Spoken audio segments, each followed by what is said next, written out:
Hi guys, good morning. Magandang umaga po sa inyo lahat, especially dun sa mga followers ko at dun sa magiging followers ko lang. So, ngayong umaga, galmusal kami ng aking wife. Ito yung kanya. Yan. Ano nga, baby. Yan. Coffee.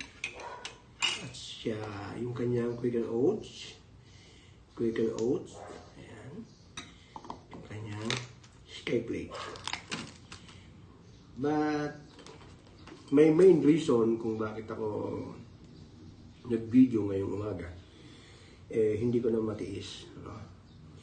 Matagal ko nang gustong gawin to, kaya lang binipigilan lang ako ng wife ko na huwag ko na daw gawin yan kasi mababash lang ako o baka madimanda ako o baka mapagalitan ako ng Facebook kasi si Facebook lagi may nakalagay na no to hate speech, no to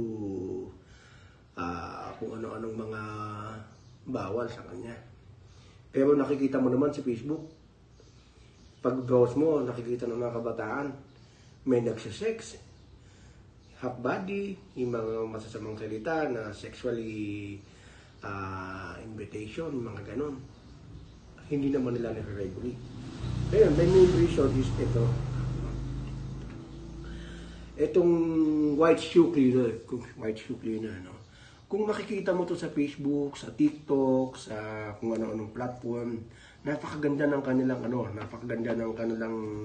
commercial, talagang kaaya-aya. Meron pa nga kaming pinapollow na hindi ko nababanggitin yung pangalan, no? Pero vlogger sila, sikat. So, pinapollow ko sila. Pero nung makita ko na parang naloko din sila nung supplier nito, kinuha silang sponsor, nag-comment ako doon. Sabi ko, naku, scam yan, hindi totoo yan. Ako mismo kasi ang naka-tested ko mismo, hindi talaga nakakalinis. No? Kung ang mga Chinese inaakala nila, hindi ko naman lahat ng Chinese, no? Kung inaakala nila na sila ay may karapatan na entitled sila na makapanloko sa ating mga Pilipino, I'm pretty sure na ako ay isa sa mga Pilipino na entitled din na pumalag sa kanilang mga ganito mga maling gawa. Hindi po ito nakakalinis, no? Wala po akong paninira ang ginagawa, hindi po ako naninira. Tested ko po, hindi po talaga nakakalinis.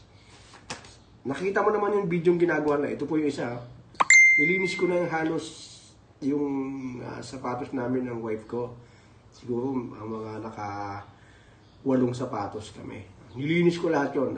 Iniisip ko pa nga, baka i-apply ko lang, tapos punasan ko lang, baka after a few hours or after a few minutes, malinis na. Pag ano ko wala, kulay ano pa rin, kulay dumi pa rin. Kaya, napakawalang hiya, no? Napakawalang hiya. Murang-mura daw, or somehow, buy one, take one. Siyempre, may encourage. Nakita ko yung mga post nila, million views na, 4.8 million views. Tapos may mga comment, how to order, ganyan. Pag nag-comment ka, babalikan ka nung mismo nag-post, sasabihin sa'yo, this is the link on how to order. Hindi naman nila siya nasagot yung yung question mo. Nakakaloko, no? Again, ito po, Yan. Hindi po nakakalinis. Scam po, scam. Ito po, tested ko na, nabuksan ko na yung isa. Huwag po tayong kaloko. Kung tayong mga Pilipino ay niloloko ng mga... hindi ko alam kung Chinese ba yan o ano, no? Wala akong other intention o manira. Ang sa akin lang is ibigay, palabasin ang katotohanan. Hindi po tayo basta-basta maloloko. Nakita ko ang dami pong naloloko doon sa TikTok sa kasaport nila. Babala, hindi po ito totoo. Magandang umaga po sa inyong lahat.